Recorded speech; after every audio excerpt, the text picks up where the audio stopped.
আসসালামু আলাইকুম। আজকে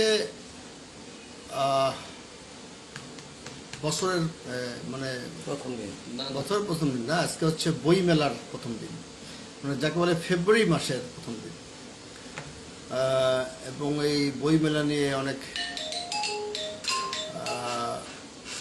বাংলা একাডেমি পুরস্কার, তারপরে মোস্তফা সরোয়ার ফারুকী বলেছেন যে কারো কোনো বই আমরা ইন্টারভিউ দিচ্ছি, বই প্রকাশের ক্ষেত্রে কোনো সেন্সর করবে না। তারপরে ডক্টর সলিমুল্লাহ খান সহ আরও 6 জনের বা 7 জনের বাংলা একাডেমি পুরস্কার দিয়েছেন। সেসব খবরগুলো দেখতে থাকলাম আর কি। আর পলিটিক্স ক্লাবের মুখোমুখি 2 জন অতিথি আছে, পরিচয় করে দেব। তার মধ্যে আরেকটি ঘটনা হচ্ছে যে আমি কিন্তু এখনও ওই যে আম জনতার পার্টিতে যাই নাই। আমি গিয়েছিলাম তাদের উদ্বোধনী অনুষ্ঠানে আর কি ছিলাম, এবং তারা এখনও কমিটি করেনি, কি করবে না করবে সেটা এখনও ঠিক করেনি। তারা ওখানে 2-1 দিন গিয়েছিলাম, হয়তো আমজনতার দলে যাবার ইচ্ছে পোষণ করেছিলাম, কিন্তু তারা ওখানে যেহেতু এখনও কমিটি করেনি, আরও বেশি সময় অপেক্ষা করার পর কমিটির কোন অবস্থানে আমি থাকবো না থাকবো সেটা এখনও স্পষ্ট না। আপাতত এই সময়টা আমি আমার গ্রিন পার্টির কাজে চালিয়ে যাচ্ছি। তখন অবস্থা বুঝে আমি আমার সমস্ত দলীয় নেতাকর্মীকে জানিয়ে দিয়েছি যে আমরা গ্রিন পার্টির সঙ্গেই আছি, এবং পরে সেরকম কোনো প্রাসঙ্গিক নির্বাচনী যদি জোট টোট কারোর সাথে করতে হয় সেটা তখন বিবেচনা করা যাবে। আপাতত গ্রিন পার্টি অ্যাক্টিভ আছে এবং গ্রিন পার্টির কার্যক্রম চলছে। সবার প্রতি আমাদের সমবেদনা আছে, সহানুভূতি আছে, ভালোবাসা আছে, শ্রদ্ধা আছে। সেই সাথে নতুন গঠিত হওয়া আম জনতার দলের প্রতি আমাদের ভালোবাসা আছে। বিশেষ করে তারেক রহমান ভালো মানুষ, মিয়া মশিউজ্জামান ভালো মানুষ। তাদের এই নতুন দলকে অভিনন্দন জানাই। বেশ সামান্য কয়েকটা দিন কেবল হলো, তো সেই জন্য গ্রিন পার্টির সকল জেলার শাখার, থানা শাখার সকল নেতৃবৃন্দকে একটি মেসেজ দিয়ে রাখি পলিটিক্স ক্লাবের এই আলোচনা শুরুর আগে, যে গ্রিন পার্টি আছে, থাকবে, ছিল, এবং গ্রিন পার্টি অ্যাক্টিভ আছে।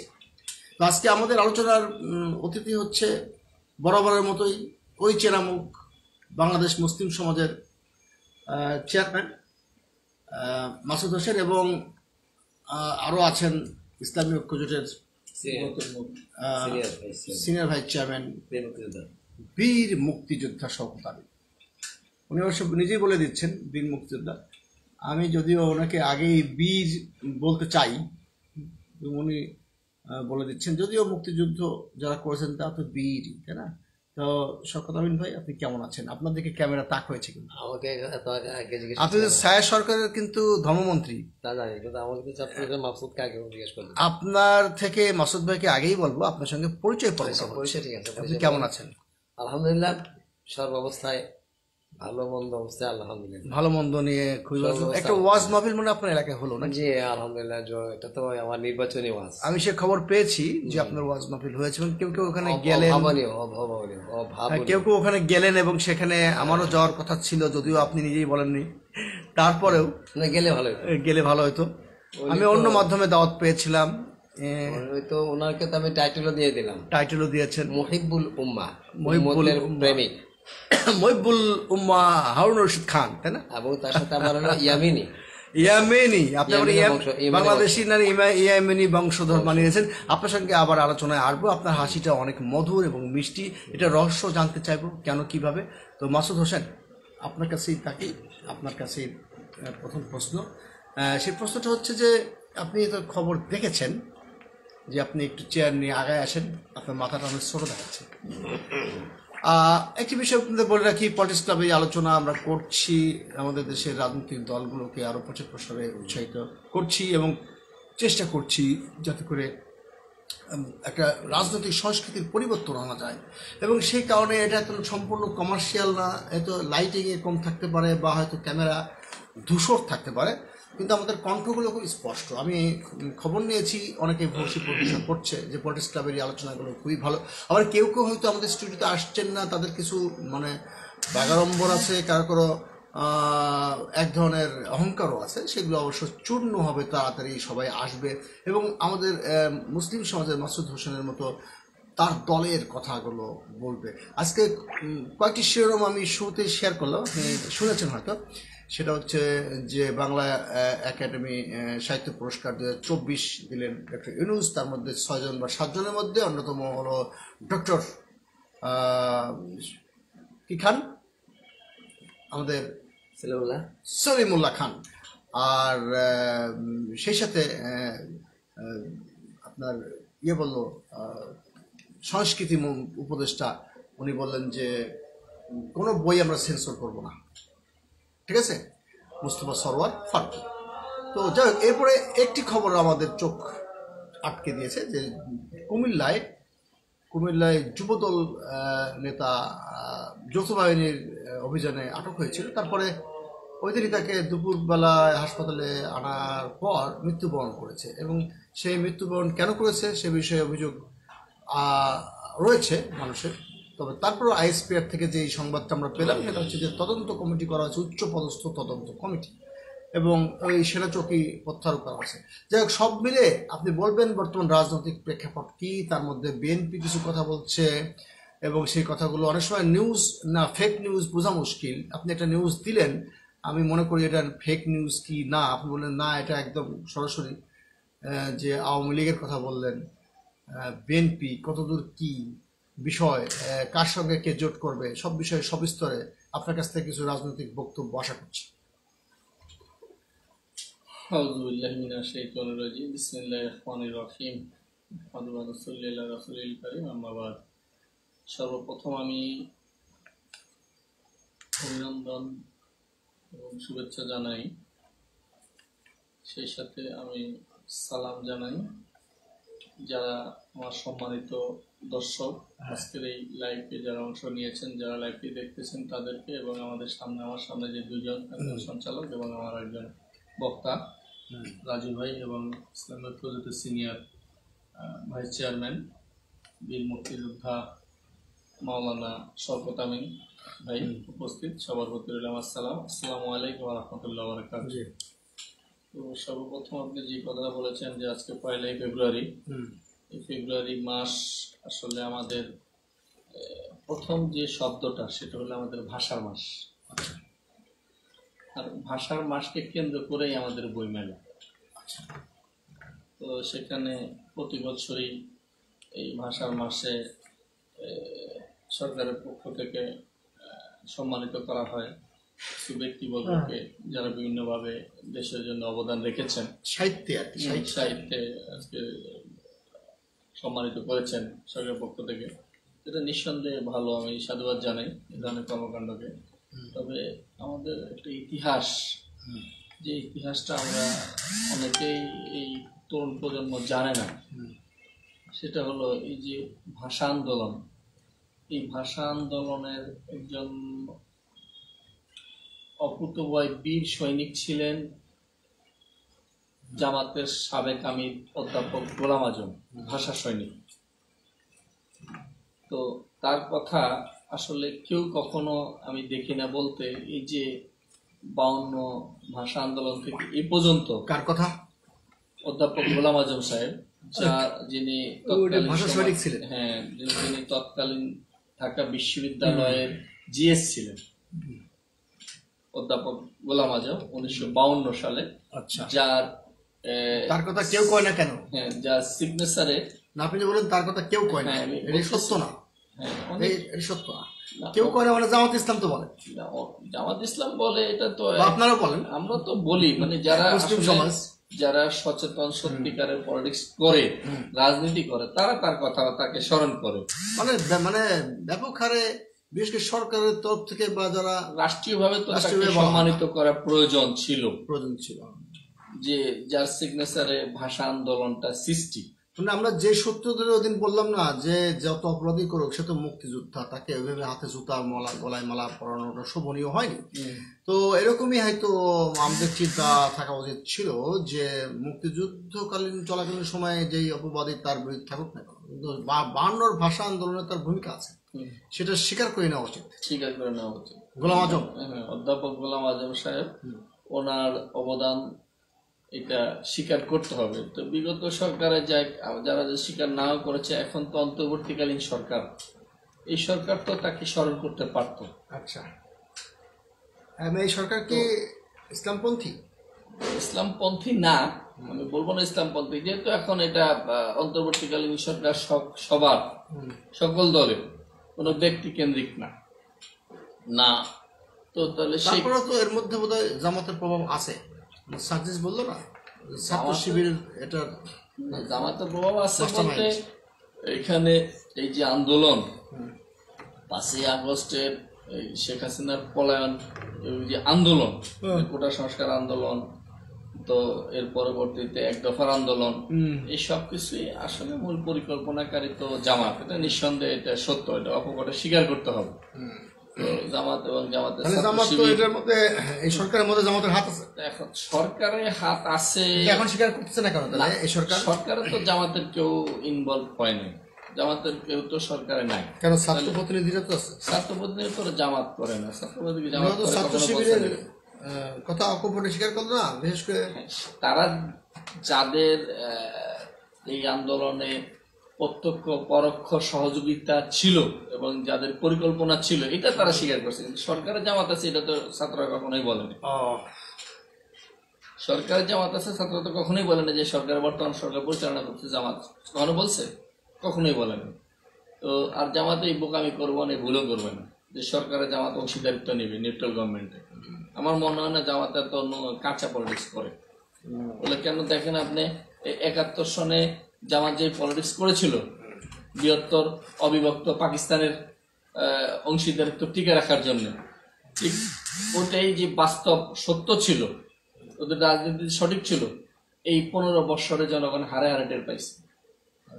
তো এখন তারা তো ভুল রাজনীতি করে। সঠিক ছিল মানে দুই মুসলিম কান্ট্রি, দুই মুসলিম প্রদেশ বিভক্ত হবার বিপক্ষে যে অবস্থান ছিল ঠিক ছিল। হ্যাঁ, সেটা সঠিক ছিল, এটা তো প্রমাণ হইল না, এটা তো সঠিক ছিলই, কিন্তু অভিযোগ তো সেটা না।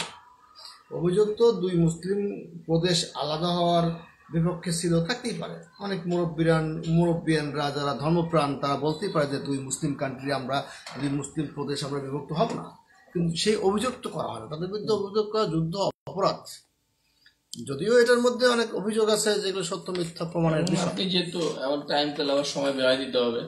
যুদ্ধ অপরাধ যদি বলতে হয়, তাহলে আমি মনে করি যারা বলে যুদ্ধ অপরাধী বা যুদ্ধ অপরাধ, তারা তো যুদ্ধের সংজ্ঞাই তো জানে না। বলে কেন? যুদ্ধ হয় একটি দেশের সোলজারের সাথে আরেকটা দেশের সোলজারের, আচ্ছা আচ্ছা, রাষ্ট্র টু রাষ্ট্র। এই দেশের সেনাবাহিনী আরেক দেশের সেনাবাহিনীর সাথে যুদ্ধ হয়। সেখানে যদি কেউ ওই যুদ্ধে যে অপরাধগুলো সংঘটিত হয়, যেমন নারী দর্শন, জোর করে তুলে নিয়ে যে খুন বা ধরাই দেওয়া, ধরাই দেওয়া, ধরাই দেওয়া, হ্যাঁ, এই ধরনের এগুলোকে বলে হলো যুদ্ধ অপরাধ। মানে আপনি আত্মসমর্পণ করছেন, কিন্তু আপনাকে আত্মসমর্পণ করার পরে মেরে ফেললো, তাহলে এটা কি যুদ্ধ অপরাধের সামিল। আবার আপনি জোর করে ধরে নারী দর্শন করলেন কোন সৈনিক, তাহলে এটা হলো যুদ্ধ অপরাধ।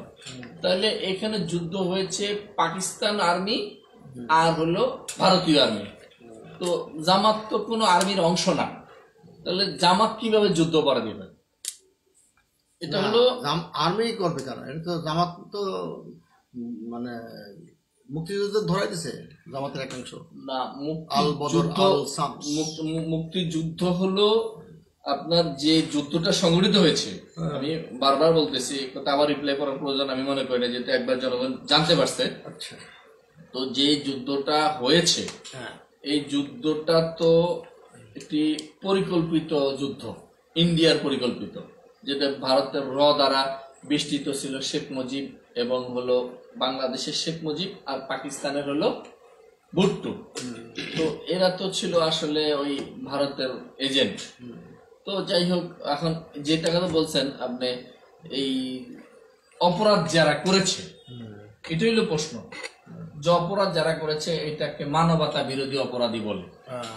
সরকার কখনো বলেছে যে যুদ্ধ অপরাধ, যখন দেখছে যে না যুদ্ধ অপরাধ যদি বলতে যাই তাহলে তো এটা আইনের ব্যত্যয় ঘটে, আইনে আসে না, এই জন্য নাম রয়েছে মানবতা। পরে এটাকে বলা হয়েছে মানবতা বিরোধী অপরাধ। যাক, এটা- এবার আসেন মানবতা বিরোধী অপরাধ। এখন এই মানবতা বিরোধী অপরাধের ক্ষেত্রে বলা হয়েছে যে যারা আল বদর বাহিনী, আল শামস বাহিনী, হুম, তারা এই মানবতা বিরোধী অপরাধগুলো করেছে। আচ্ছা, এখন দেখেন, আল বদর বাহিনী গঠন করেছে কে? ও আচ্ছা, কে? আল বদর বাহিনী গঠন করেছিল পাকিস্তান গভর্নমেন্ট। ও কাদেরকে দিয়ে? যারা সরকারি কর্মকর্তা কর্মচারী ছিল, ও, আচ্ছা আচ্ছা, মানে রাজাকার বাহিনী।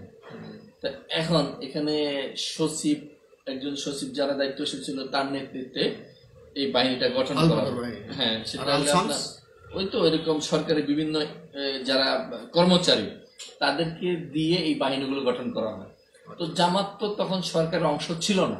ও আচ্ছা, তাহলে আল বদর আল শামস তো জামাতের কেউ না? না, এরা তো জামাতের কেউ না। তাহলে জামাতের গায়ে এই গন্ধটা লাগলো কেমনে? বুঝি না। এটা হলো ভারতীয় রয়ের একটা মানে রাজনৈতিক ট্যাগ তাহলে জামাত লাগানো। কি ফেরেশতা ছিল তখন? জামাত তো আগা গোড়ায়, জামাত তো এই রাজনীতি করে না, কখনোই করে না। তার মানে জামাত কেন, জামাতকে যে আমরা দোষ দিই যে তোমরা যুদ্ধবাদ করছো বা মানবতা বিরোধী অপরাধ করছো, আসলে আপনি বলতেছেন জামাত এটা করে নাই? এগুলো টোটালি তো ভুয়া। এগুলো তো জামাতকে একটা রাজনৈতিক প্রতিপক্ষ হিসেবে গায়েল কি করা। ভারতীয় চাল না? এটা ভারতীয় চাল। তখন তার আওয়ামী লীগ এটা না, তখন ভারতীয় হ্যাঁ, ভারত, কারণ ভারত এটা জানে যে দেশপ্রেমিক থাকলে একমাত্র আছে জামাত, সবাইকে কিনা যায়। তাহলে কি আমি বুঝলাম না, সারা বাংলাদেশের মানুষকে কিভাবে প্রচার করে জামাতের বিরুদ্ধে একটা ঘৃণা তৈরি করে ফেলাইছে। অনেকেই বলে জামাত এক লাফ দিয়ে সরে যায়, মনে করে যে জামাতের গায়ে গাছে জামা লাগলে, মিডিয়া মিডিয়া জামাতের গাছে গা লাগলে মনে হচ্ছে নাপাক হয়ে যাবে। আপনি আজ পর্যন্ত দেখেন, যদি জামাত ধরেন, আপনার কথা ধরে সূত্র ধরি, ধরেন 71, আজকে তো কত বছর? অনেক বছর। 54 বছর। তো 54 বৎসরে তো এই দেশে জামাতের নেতা কর্মীরা বসবাস করে, 71 এর পরবর্তীতে। হ্যাঁ, তো 9 মাস জামাতের নেতা কর্মীরা দর্শন করলো বা মানবতা বিরোধী অপরাধ করলো, 9 মাস ধরেন। ডিসেম্বরে স্বাধীন হলো না, মার্চের থেকে আপনার 25শে মার্চের স্বাধীনতা ঘোষণা হইলো। আচ্ছা, তাহলে ডিসেম্বরের 16ই ডিসেম্বর স্বাধীন হলো, 9 মাস যুদ্ধ হইলো না আমাদের। হ্যাঁ, তাহলে 9 মাস জামাতের নেতা কর্মীরা নারী দর্শন করছে, খুন করছে, এইটা করছে, সেটা করছে, হুজুররা করলো, আর যারা বেহুজুর আর কি হলো? না না, শোনেন, তাহলে 9 মাস, তাহলে 16ই ডিসেম্বরের পর থেকে হ্যাঁ, এই 54 বছরে জামাতের বিরুদ্ধে আপনি একটা অভিযোগ দেখাইতে পারবেন যে অমুক নারীরে দর্শন করছে? তার মানে এত বড় ধর্ষণকারীরা এতদিন কেমন থাকলো কেমনে না করে? এটা তেমন এটা গুজব। নিঃসন্দেহে। আচ্ছা। তাহলে এই এই যে 54 বছর ধরে ধর্ষণ এই কারা করছে? বিষয়ে কিন্তু মৌলানা শওকত আমিনকে ধরতে হবে। কারণ হলো যে একভাবে যদি আপনি বলতেছেন, আপনি গ্রিন পার্টি করেন না, কিন্তু গ্রিন টুপি পড়ছেন কিন্তু, আচ্ছা, এবং আপনি কিন্তু একাধারে বলেই যাচ্ছেন, মাঝখানে জনগণ যেন আবার একটু মানে আচ্ছা, আমি আধা মিনিট একটু বিষয় নাহলে একটু ইয়ে হয়ে যাবে। তো ধরেন এই 54 বছর পর্যন্ত যারা খুন ধর্ষণ করছে, আমরা বুঝতে হবে এই 54 বছরে 71-এর পর থেকে এই 2025 পর্যন্ত যারা খুন ধর্ষণের সাথে জড়িত, তারাই 71-এ এই কাজগুলো করেছে। আচ্ছা আচ্ছা আচ্ছা, মানে হুমায়ুন ফরিদির মতো। আচ্ছা, এখানে একটা কথা বলি আমি, সেটা হচ্ছে যে আমি বরাবরই সবসময় বলি যে আপনার হাসিটা চমৎকার।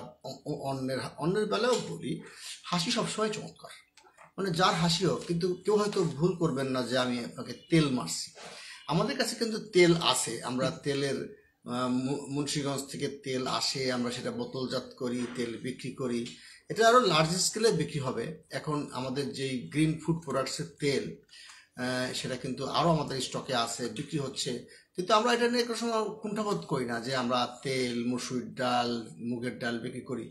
আমরা মনে করি যে ব্যবসা তো রিজিক, আল্লাহ ব্যবসাকে হালাল করছেন, কিন্তু সেই জন্য আপনার ওই তেল মারা হচ্ছে না। কিন্তু আপনার হাসিটা সুন্দর, আমি বলে রাখলাম, এটা খবরদার ভাবিকে বলবেন না।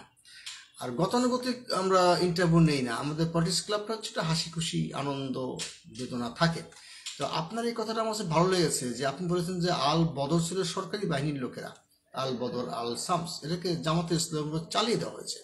এবং জামাতে ইসলাম যদি এত বড় ধর্ষণকারী হয়ে থাকে, ওদের একটা ইসলামপন্থী মানুষ যদি এত বড় ধর্ষণকারী হয়ে থাকে, তাহলে বাকি 54 বছর তাদের চুপচাপ বসে থাকলে কি হবে? তাদের কাটা রাইফেল কই গেল? আচ্ছা, এখন আমি মানে কিছু ছাপার অযোগ্য শব্দ ব্যবহার করার জন্য দুঃখিত। আমি যাব বীর মুক্তিযোদ্ধা শওকত আমিন ইসলামী ঐক্য জোটের সিনিয়র ভাইস চেয়ারম্যান, ওনার কাছে এইভাবেই যাবো আর কি, এই বিষয়টাই নিয়ে যাব যে আপনার দলের সঙ্গে জামাত ইসলামের কি সখ্যতা আছে কেমন? আমরা তো একসময় 4 দলীয় জোটে জামাত, বিএনপি, জাতীয় পার্টি ও ইসলামী ঐক্য জোটে ছিলাম, একটা জোটবদ্ধ ছিলাম। সেই সাথে আমাদের সম্পর্ক আছে। আচ্ছা ঠিক আছে, যারা মনে করেন যে সরাসরি ইসলামিক দলগুলোকে প্রমোট করতে চায় না বা ইসলাম রাজনীতি থেকে ইসলাম বের করে রাখতে চায় বা ইসলামকে দিয়ে রাজনীতি করতে চায় না, এরকম এক শ্রেণীর রাজনৈতিক দল সমূহ আছে যারা তারা বলতে চায় ধর্ম নিরপেক্ষ ইত্যাদি, কিন্তু তারা মিডিয়াকে কিভাবে মানে কন্ট্রোল করে যে আপনারা যারা ইসলামপন্থী, তারপরে আপনারা যারা মাদ্রাসা মসজিদের ইমাম বা মাদ্রাসার ছাত্র যারা এখন আরো অনেক বেশি তথ্য প্রযুক্তিতে উন্নত, আপনারা কিন্তু মিডিয়ার সঙ্গে কেন তাদের সঙ্গে পারছেন না? যে এই 54 বছরের প্রচার করলে এমনভাবে যে এখন মানুষ মনেই করে যে মোল্লারাই শুধু ধর্ষণ করে আর কেউ করে না। যুদ্ধ অপরাধ বলেন, 71 বলেন, আর 71 পরেই বলেন নিজাবত, যত যেখানে আকাম কুকাম হয়, পশ্চাৎ দেশ সামনের দেশ, এবং যত রকম ধর্ষণ ব্যভিচার বলাৎকার সব হুজুরদের ঘাড়ে চাপাই দিয়ে বেহুজুররা যে মদের বাড়ে যে পড়ে থাকে বা বেহুজুররা যে পতিত হয়, দোষ শুধু পতিতার হয়, এটা মানে এটার ব্যাখ্যাটা আপনি কিভাবে করবেন? এটার ব্যাখ্যা হচ্ছে তাদের হিটলারের যে একজন মন্ত্রী ছিল গোয়েবলস, সেই মন্ত্রী শিক্ষার দ্বারা খুব ভালো করে অর্জন করেছিল। আচ্ছা, এই জন্য তথ্য সন্ত্রাসে তারা অত্যন্ত অভিজ্ঞ, দক্ষ। এই তথ্য সন্ত্রাসের মাধ্যমে তারা সত্যকে মিথ্যা, মিথ্যাকে সত্য, সাদাকে কালো, কালো সাদা করা অভ্যস্ত। আচ্ছা, অভ্যস্ত, কিন্তু আপনারা তখন এটার করতে জন্য পারলেন না। দরকার ছিল পাল্টা ব্যবস্থা হিসাবে মিডিয়া বান্ধব হওয়া। সত্যপন্থী যারা, হকপন্থী যারা, তাদের বেশি প্রচারণা বেশি দরকার। আপনাকে মিডিয়া বিমুখ কিনা? মিডিয়া বিমুখ বলি না। এই দেখেন, আমি কয় মাস হলো পলিটিক্স ক্লাবের আলোচনা করছি সর্বদলের জন্য উন্মুক্ত করে। মিডিয়া বিমুখ না বললেও কয় মাস হয়েছে? 2-3 মাস তো হয়েছে। এই 2-3 মাসের মধ্যে আপনাকে আমি তেমন বেশি দেখলাম না। আচ্ছা, আপনি আপনার দলের প্রচার, আপনার বিরুদ্ধে যে অপপ্রচার আছে আপনাদের দলের বা ইসলাম পন্থীদের, সেগুলো তো ভাঙাইতে পারতেন। আমি কথা শেষ করতে পারি না। মিডিয়া বিমুখ না হলেও মিডিয়া মুখীও তো না। যারা সত্যপন্থী, দেশের স্বাধীনতা সার্বভৌমত্বের পক্ষে, যে দেশপ্রেমিক ইসলামপন্থী যারা, দেশের বৃহত্তর জনগোষ্ঠীর যারা পক্ষে, দেশের সমস্ত মানুষ, বাঙালি অবাঙালি, জাতি উপজাতি, সর্বভাষার মানুষ সব মিলে আমরা বাংলাদেশি। এই বাংলাদেশিকে, দেশকে ভালোবাসে যারা, তারা আসল প্রচারে দুর্বল। দেশকে ভালোবাসতে প্রচার দুর্বল হয়, প্রচারে দুর্বল হওয়া উচিত না। যারা দেশের পক্ষে, স্বাধীনতার পক্ষে, সার্বভৌমত্বের পক্ষে, যারা দেশের বৃহত্তর জনগোষ্ঠীর আদর্শের পক্ষে, তাদের অধিকারের পক্ষে কাজ করবে, তাদেরকে অবশ্যই মিডিয়ার দিক দিয়ে অত্যন্ত সচ্ছল ভূমিকা পালন করতে হবে। সেটা বলি, সেজন্য আমিও চাই এবং আমিও প্রচারের দিকে বিশেষ নজর দিচ্ছি এখন থেকে। আমার সম্প্রতি আমার একটা প্রথম মাহফিল, দ্বিতীয় মাহফিল বলা যায়, প্রথম একটা মাহফিল মসজিদ হয়েছিল বাংলাদেশ শহরের এক, বলা যায় মানে একটা ভালো জায়গা, ব্রাহ্মণবাড়িয়ার কোন থানা শহরে, আমাদের সদর। আমার পরিবার, আমার আত্মীয় সবাই ব্রাহ্মণ সদরে। আমাদের 4টা সম্পত্তি আছে। আমার দাদার সম্পত্তি আছে, আবার সম্পত্তি আছে ব্রাহ্মণবাড়িয়া শহরে। আমার নানার সম্পত্তি 2টা আছে। 4টা সম্পত্তির মালিক আমরা। বিশাল এই বাড়ি তো হারুন রশিদ খান দেখে আসছে, যারা এই মহিবুল উম্মাহ টাইটেল দিয়েছে, এত বড় বাড়ি, এত বড় সম্পদ, আপনাদের অবাক হয়ে গেছে। মহিবুল উম্মাহ ইয়েমেনি, এটা আমি টাইটেলটা দিচ্ছি মহিবুল উম্মাহ, যেহেতু উম্মত নিয়ে ফিকির করেন। ওনার বয়সে খুব বেশি তা না, হয়তো 50, 65, 55 হবে, কিন্তু 50-55, হ্যাঁ, এরকম চিন্তা ভাবনার অনেক ঊর্ধ্বে। ফিলিস্তিন নিয়ে, ইহুদির আগ্রাসন নিয়ে, ভারতে আগ্রাসন নিয়ে উনি চিন্তা ভাবনা করে বলে আমি তাকে টাইটেল দিয়েছি মহিবুল উম্মাহ, এবং পোস্টারে সেভাবে নাম ছিল মহিবুল উম্মাহ মোহাম্মদ হারুন রশিদ খান ইয়ামিনী, তারপরে লেখা ছিল সহযোগী ইসলামী ঐক্য জোট। ইসলামী ঐক্যের সাথে সহযোগী। ইয়ামিনী কেন? বাংলাদেশি হতে পারলো? ওনার পূর্বপুরুষ ইয়ামান থেকে আসছে, এই জন্য উনি হয়তো কয়েকশো বছর আগে যদিও। তারপরে ওনার আরেকটা টাইটেল ফিলিস্তিন বাংলাদেশ মুভমেন্ট কোঅর্ডিনেটর। এগুলো দিয়ে ওনাকে একটা আন্তর্জাতিক পর্যায়ে নিয়ে গেছে। আর উনি আমার এখানে বেশ প্রচার করছেন সংসদ সদস্য পদপ্রার্থী হিসাবে। আর পোস্টারটা এত সুন্দর করে করছে, আমার নামটা লিখছে ঠিক পোস্টার মাঝখানে বেশ বড় করে, যে ব্রাহ্মণবাড়িয়া সদর, ব্রাহ্মণবাড়িয়া 3 নং ওই যে মাদ্রাসার মুহতামিম, ব্রাহ্মণবাড়িয়া সদর 3 নং আসনের সংসদ সদস্য পদপ্রার্থী বীর মুক্তিযোদ্ধা পীরে কামেল হযরত শওকত আমিন। আবার লেখছে সংসদ সদস্য পদপ্রার্থী খুব বড় করে, তারপর লেখছে সিনিয়র ভাইস চেয়ারম্যান ইসলাম গজুর। মানে একটা দারুণ, প্রায় 1,500 পোস্টার সব মিলিয়া, ছোট পোস্টার, লিফলেট 1000 বড় পোস্টার 500। এখন তো নির্বাচন কমিশনের যে আমার করে সব প্রচার হয়েছে, তারা প্রত্যেকে আলোচনা হচ্ছে। নির্বাচন কমিশনের যে নিয়ম আছে আর কি, এখন তো আর নির্বাচনী প্রচার করা যাবে না। আপনি প্রচার করছেন? আমি নির্বাচন প্রচারটা আমি করি নাই, তারা লিখছে যে সংসদ পদপ্রার্থী। এরকম তো শেখ হাসিনা বলে যে আমি করি নাই, আমার কারা কারা অন্যায় পোস্টারে তারা লিখছে সংসদ পদপ্রার্থী। এটা কি লেখা যাবে কিনা আমি জানি না, আমার মনে হয় না যাবে না। লেখা যাবে না? যাবে না কেন? আমার তো মানে মাসুদ ভাই আপনি কি জানেন এটা কি এখন লেখা যাবে নিয়ম অনুযায়ী? এখন তো তফসিল ঘোষণা হয় নাই, এখন কি আইন অনুযায়ী লেখা যাবে কিনা? এখানে তো আইনের কোনো ব্যর্থ ঘটে না। আপনি প্রচার আপনার ব্যক্তি প্রচার করতে পারেন। তো এখন যেটা হবে, নির্বাচনের একটা নির্দিষ্ট টাইম ফ্রেম যখন সরকার বেঁধে দিবে। না, আইনের ব্যর্থ ঘটেছে আমি যতদূর জানি। আপনি হয়তো লিখতে পারেন যে আপনার নির্বাচনী এলাকা এটা, কিন্তু পদপ্রার্থী বলা যাবে না। আপনি তার ভোট চাচ্ছেন আর কি। আপনি যদি নির্বাচনের পদপ্রার্থী লেখা থাকে তাহলে আপনি জনগণের কাছে ভোট চাচ্ছেন। এটা এখন শুরু তাহলে আপনার এলাকাবাসীর কাছে হয় না। আসলে আপনার এলাকাবাসীর কাছে আপনি কি বলেছেন যে আপনি কি কি উন্নয়ন করবেন সেসব বিষয়ে বলবেন? সেই বিষয়ে তো তারাই বলছে যে উনি এলে মর্দে মুজাহিদ আমাকে যা বললো, উনি অন্যায়ের বিরুদ্ধে সংগ্রাম করে মাথা রক্ত দিয়েছেন, মাথা ফেটাই দিয়েছিল তারা শয়তান সন্ত্রাসীরা। তো ওনার দ্বারা সবাই দেশের ব্রাহ্মণবাড়িয়ার পুরানা মানুষ সবাই ওনাকে চিনে, আলেমরা চিনে, কবি মাদ্রাসা সবাই পক্ষে সেভাবে বলছে, গুণগান করছে আর কি। আচ্ছা,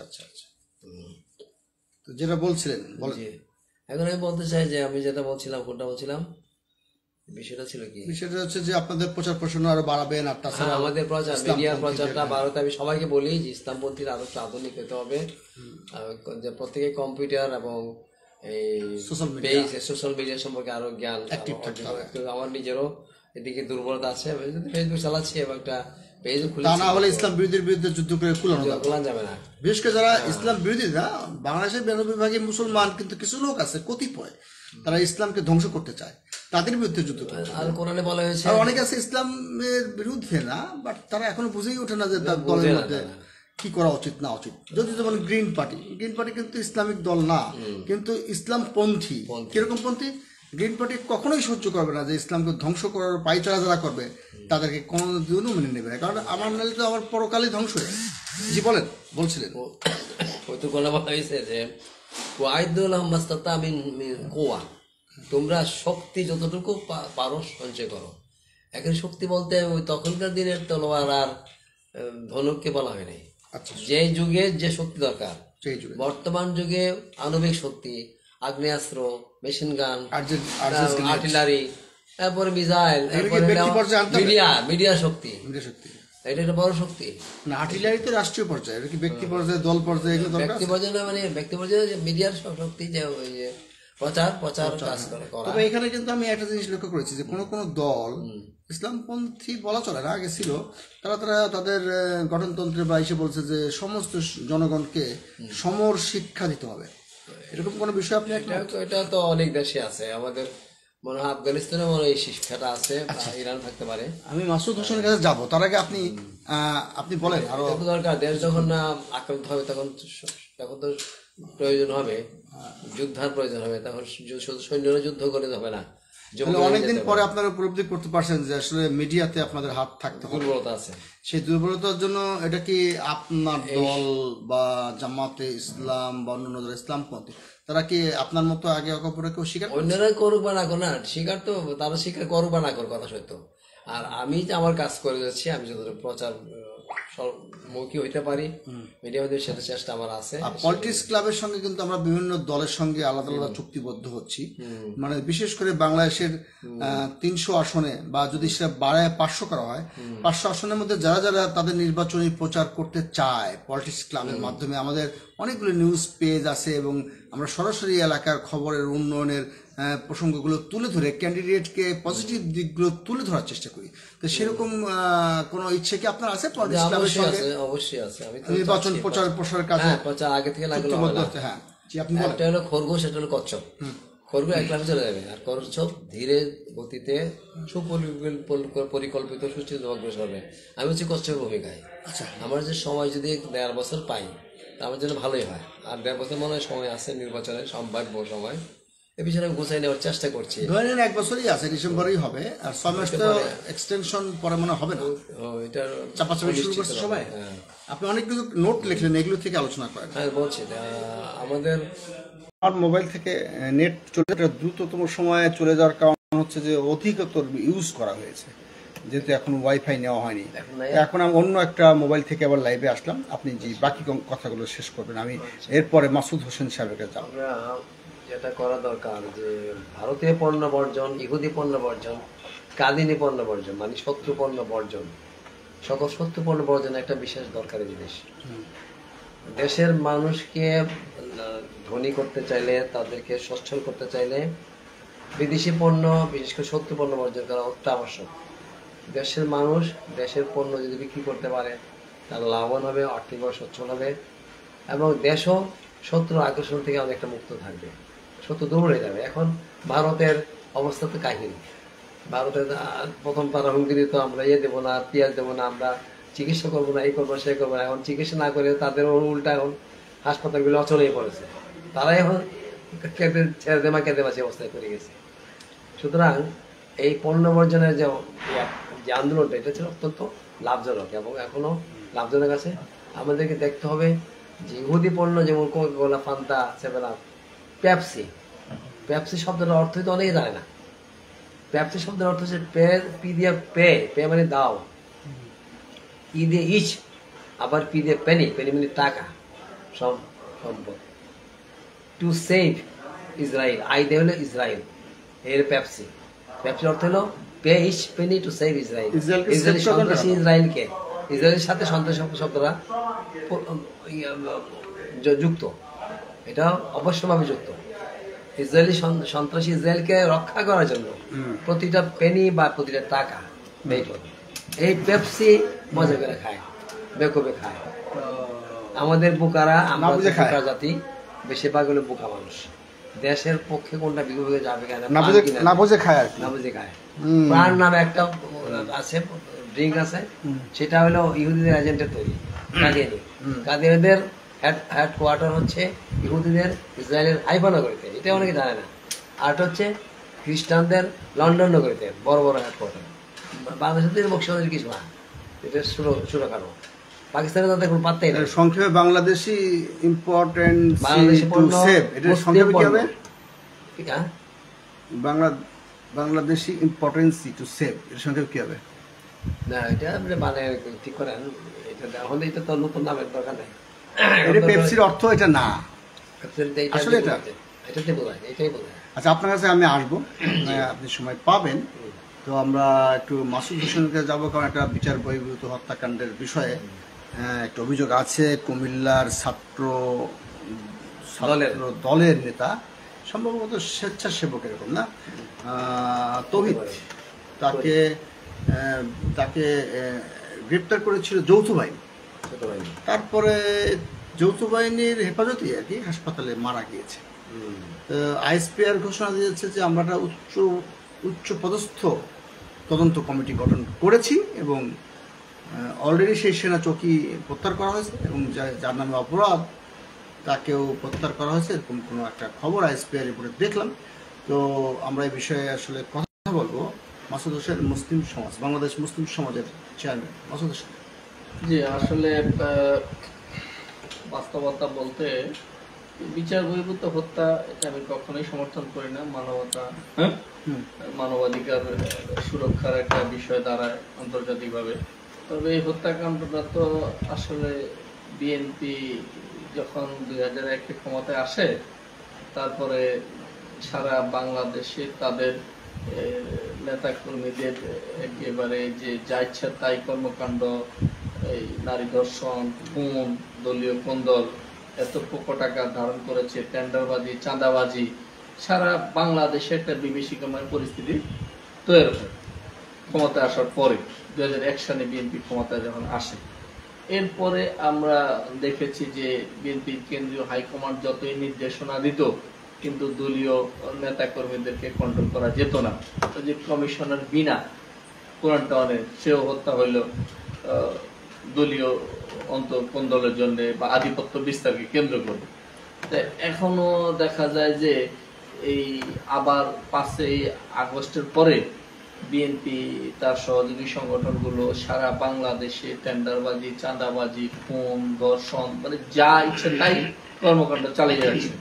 কারণ হাইকমান্ড, কেন্দ্রীয় হাইকমান্ড যত নির্দেশনা দেয় কোনো তোয়াক্কা করে না, তারা তাদের মতো এগুলো চালিয়ে যাচ্ছে বারবারই। তো দেখা গেছে যে এতে আইন শৃঙ্খলা পরিস্থিতির ব্যাপক অনিয়ম আপনারা দেখেছেন। অবনতি হচ্ছে। হ্যাঁ, মারাত্মক অবনতি। এই যে থানার ওসিকেও তারা মানে না, ওসিকেও ওসি থেকে নিয়ে যায়, ওসিরে মারধর করে, পুলিশ মারধর করে। এই যে একটা বিভীষিকাময় পরিস্থিতি।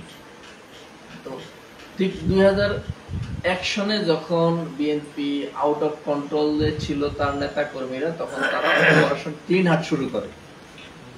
সেই সময় আমি দেখেছি যে আমার চোখের সামনে এই যে গোরানের কায়ুম কমিশনার, আমার চোখের সামনে ঘটনা, যখন যৌথ বাহিনী মাঠে উনি যাইয়া কমিশনার ক্ষমতার দাপট, হ্যাঁ, ওইখানে যাইয়া ওনার কোন নেতা গ্রেপ্তার করতে গেছি, গ্রেপ করছে কি, উনি যাই ওইখানে সেনাবাহিনীর উপরে খবরদারিত্ব শুরু করছে। এবং সাথে সাথে ওখানে যে স্পেশাল কমান্ডার ছিল উনি আমার চোখের সামনে, কারণ ওনারা তো স্পেশাল পাওয়ার নিয়ে গেছে, তুমি কমিশনার হইছো আর অনৈতিক ভাবে নির্দেশ করবো আমাদেরকে, এটা তো মানবো না। ওনার হাতে একটা স্পেশাল কমান্ডার যে তার একটা লাঠি ছিল, আমি দেখছি। সাথে সাথে আমার সামনেই এই কমিশনার কায়ুমকে মানে সজোরে কইসে এক থাবর মারছে। লাঠি দিয়ে বাড়ি মারছে না থাবর মারছে? না, থাবর মারছে। ওর সাথে মুখে মুখে তর্ক করতেছে সাইরে দেওয়ার ব্যাপারে। তারপরে কমিশনার কায়ুম চুপসে যায়, পরে সরেছে, এরপর কায়ুম অ্যারেস্ট করছে। সেই সময় 2001-এ যখন আপনার বিএনপি ক্ষমতায় আসছে, এখন তো সারা বাংলাদেশে বিএনপি নেতা কর্মীরা এইগুলো ঘুরে বেড়াইতেছে। কারণ যার বদনাম হচ্ছে কার? অন্তর্বর্তীকালীন সরকারের। এবং দেখা গেছে যে কিছু স্পেসিফিক অভিযোগের ভিত্তিতেই তাকে ধরা হয়েছে। হ্যাঁ, তো তাহলে এখানে দেখেন সেনাবাহিনী বলতেছে যে স্পেসিফিক অভিযোগের ভিত্তিতে তাকে ধরা হয়েছে। এখন তারে ধরছে, ধরার পরে হয়তো বা সেনাবাহিনী হোক বা র্যাব হোক বা পুলিশ হোক, কিছু হয়তো বা তার উপরে পানিশমেন্ট করছে, তাহলে যে কোনো ভাবে সে মারা গেছে। তবে হ্যাঁ, এই দিকটা একটু সরকার, মানে যত বাহিনী যারা আছে, আইন শৃঙ্খলা বাহিনী, তাদেরও সতর্ক থাকতে হবে যে এই এরকম একটা পরিবেশ পরিস্থিতি সৃষ্টি করে অন্তর্বর্তীকালীন সরকারকে বিতর্কিত করা, হ্যাঁ, অপপ্রয়াস চলতেছে। যে এরকম কিছু কর্মকাণ্ড করবে, তাহলে ওই কিছু নেতা কর্মী হোক বা যেই হোক, অপরাধী খুন হইলেও বলবো যে আন্তর্জাতিক মানবাধিকার আর এর কাছে অভিযোগ দিবে যে এখানে মানবাধিকার লঙ্ঘন হচ্ছে। এটাও এক ধরনের রাজনীতি করতেছে বিএনপি, আমি মনে করি। বিএনপি করতেছে, হ্যাঁ, তাদের ভিতরে একটা রাজনীতি চলতেছে যে সরকারকে বিতর্কিত করা। না, আপনি প্রায়ই দেখা যাচ্ছে যে আপনি বিএনপি কে দোষ দিচ্ছেন বিভিন্ন ক্ষেত্রে। আপনি কি বিএনপি বিদ্বেষী কিনা? না, বিএনপি বিদ্বেষী কেন হবো আমি বিএনপির কর্মকাণ্ড যারা করতেছে, এই কর্মকাণ্ড গুলো যে তারা এই অন্তর্বর্তীকালীন সরকার আসার পরেই সারা বাংলাদেশে, আমি বলবো, কারণ আপনি সাধারণ জনগণকে বলেন, একজন রিক্সাওয়ালা আলাকে বলেন, একজন বাস কন্ট্রাক্টরকে বলেন, বাসের হেল্পার বা ড্রাইভারকে বলেন, যে আগে কাকে চাঁদা দিত, আগে দিত আওয়ামী লীগের নেতা কর্মীদেরকে, এখন দেয় বিএনপি নেতা কর্মীদের। একটা খবর আমার নিউজ আমাকে দেখালেন, শিবরাম, সেটা হচ্ছে যে বিএনপি বলছে যে আওয়ামী লীগকে সাথে নিয়ে কি যেন একটা নিউজটা, এটা কোন পত্রিকা যেন দেখলেন, যে আওয়ামী লীগকে পাশে চায় বিএনপি আর কি। মারাত্মক, এটা কি সত্যি কথা? এটা মানব জমিনের একটা আমি দেখলাম ওই যে অনেক সময় ফেক নিউজও হয়। হ্যাঁ, ফেসবুকের আমি নিউজটা আমি পুরোপুরি আমি ভিতরে যাই যতক্ষণ না দেখবো ততক্ষণ এই বিষয়ে মন্তব্য করব না, কারণ আমি এটা ফেসবুকে জাস্ট মানব আমরা এটুকুই জানি যে বিএনপি আওয়ামী লীগ নিষিদ্ধের পক্ষে না, এটুকুই জানি। তবে আমি যতটুকু এই পর্যন্ত দেখে আসতেছি বিএনপির কর্মকাণ্ডে, ছাত্র জনতা চায় বিএনপি এই আওয়ামী লীগ নিষিদ্ধ হোক, আর বিএনপি চায় না আওয়ামী লীগকে নিষিদ্ধ করা যাবে না। ছাত্র জনতা চায় প্রেসিডেন্ট অপসারণ, বিএনপি না অপসারণ করা যাবে না। অর্থাৎ আওয়ামী লীগকে বারবারই ফেভার করতেছে কি রোমানা বিএনপি। রোমানা তো আওয়ামী লীগকে তো বিএনপি আপনার পুনরায় আবার রাজনীতিতে সক্রিয় করার চেষ্টা করতেছে। তার মধ্যে মানব যেমন যে রিপোর্টটা করছে, আমি আসলে এটা ভালো ভালো দেখলে বলতে পারবো, কিন্তু দেখা যায় এই যে নিউজ, এই নিউজের তো বাস্তবতা আছে বিএনপির নেতাদের বক্তব্যে। তো সেটা তো যাই হোক, এই আপনার বিচার বহির্ভূত হত্যার ব্যাপারে সরকারকে একটু সজাগ দৃষ্টি রাখতে হবে।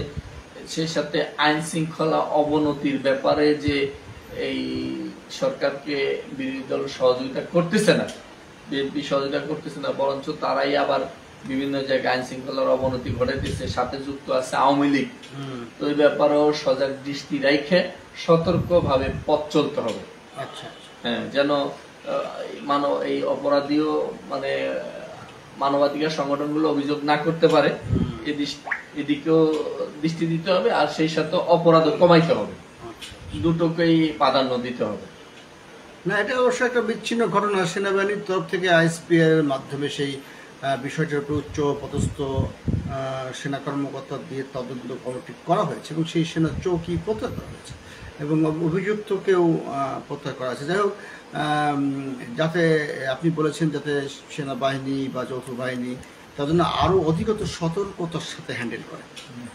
আর বর্তমানে একটি বিষয় খুব চাউর হয়েছে, মানে নির্বাচন নিয়ে মানে জোটবদ্ধ হওয়ার জন্য দেখা যাচ্ছে যে আওয়ামী লীগ এবং জামাত, বিএনপি এবং জামাত ইসলামের মধ্যে দূরত্ব তৈরি হয়েছে। এটা কি ক্ষমতার কারণে নাকি আর অন্য কোনো কারণে? না, জামাত আর বিএনপি এটা আগে তো এত দূরত্ব ছিল না। এখানে জামাতের সাথে বিএনপির যে জোটটা ছিল, এই জোটটা তো আদর্শিক জোট ছিল না, এই জোটটা ছিল নির্বাচন কেন্দ্র, ভোটের নির্বাচনের পরেও তো তাদের সক্ষতা ছিল। হ্যাঁ, তো আওয়ামী লীগ ক্ষমতায় থাকার পরে এখন আওয়ামী লীগের বিকল্প কে ছিল? তখন বিএনপি। তো সাথে যুক্ত ছিল জামাত। এখন আওয়ামী লীগকে যদি প্রতিপক্ষ হিসেবে আপনার ভেবে তাদের পলিটিক্সটাকে যদি রিয়েলাইজেশন করা প্রয়োজন হয়, তাহলে সেই ক্ষেত্রে তো অবশ্যই বিএনপিকে তার শক্তি প্রয়োজন আছে। তাহলে তার শক্তির মূল শক্তিকে জামাত। তো এই আন্দোলনে আমরা সবাই জানি যে জামাতের একটা ভালো অবস্থান আছে, যেহেতু জামাত ক্যাডারভিত্তিক রাজনীতি করে বা তাদের রাজনীতি একটা আদর্শ কেন্দ্রিক। তো আসলে এই জোটটা তো এইরকম। এখন যেহেতু আওয়ামী লীগ কোণঠাসা সারা দেশে, তাহলে এখন বিএনপির প্রতিপক্ষ কে থাকবে? আচ্ছা আচ্ছা। তো বিএনপির প্রতিপক্ষ আলটিমেট বিষয়, তো এটা নিয়ে আসলে তেমন কিছু আমি দেখতেছি। আমরা আজকে আলোচনা শেষ খবর, রাত্রি হয়ে গেছে। আপনাকে অসংখ্য ধন্যবাদ পলিটিক্স ক্লাবে আলোচনায় অংশ নেওয়ার জন্য। সে সাথে আপনার মোবাইল থেকে যেটা আমরা পরে লাইভ করলাম সেটা আমি আমার ওখানে নিব এবং দর্শক মণ্ডলীকে আমি আগেই জানান দিয়েছি যে এবার নির্বাচন উপলক্ষে পলিটিক্স ক্লাবের পক্ষ থেকে আমরা নির্বাচনী প্রচার কার্যে যাব। এটা কোনো নির্বাচনী জোট না, যার যার ক্যান্ডিডেট ইচ্ছা করলে পলিটিক্স ক্লাবের মাধ্যমে তার প্রচার কার্য চালাতে পারেন। সেই এলাকায় থেকেও আমাদের সঙ্গে লাইভে আসতে পারেন, আমরা তার এলাকা সম্পর্কে জানাতে পারি। যদি এমন কোনো রাজনৈতিক দল আছেন তাদের কোনো ট্যাগ নাই, এ বি সি ডি যে কেউ হতে পারেন, সে তার পক্ষে প্রচার করতে চাইলে পলিটিক্স ক্লাবের সাহায্য নিতে পারবেন।